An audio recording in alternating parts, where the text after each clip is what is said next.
Erkak kishi uyga erkak kishi ichib umuman uyda ayoli bilan janjal qilishi, kechirasizu, biza o'zimiz ham erkak ichib kelganda bir yaxshi gap bilan kutib ola olmaymiz. Qanday yaxshi gap bilan kutib olish mumkin deb o'ylashingiz mumkinda.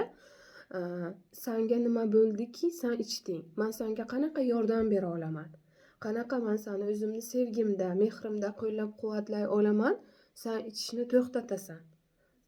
Qanaqa og'rig'ing bor, men senga yordam beraman. Xuddi bu siz uyga nimadirdan xafa bo'ldingiz, yig'lab keldingiz.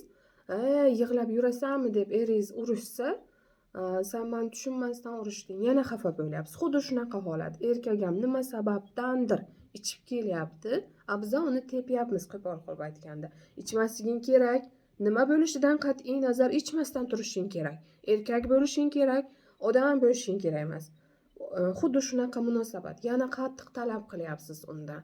Xuddi bola ko'chada yiqilib keldi, siz uni uryapsiz, nega yiqilding deb. Biza unga yordam berishimiz kerak emasmi? Sevgimizda qo'llab-quvvatlashimiz kerak emasmi? Shu sababli siz berganingizni qaytarib olasiz. Shu uchun urush janjal bo'laveradi. Shu uchun sizda ham nimadir muammo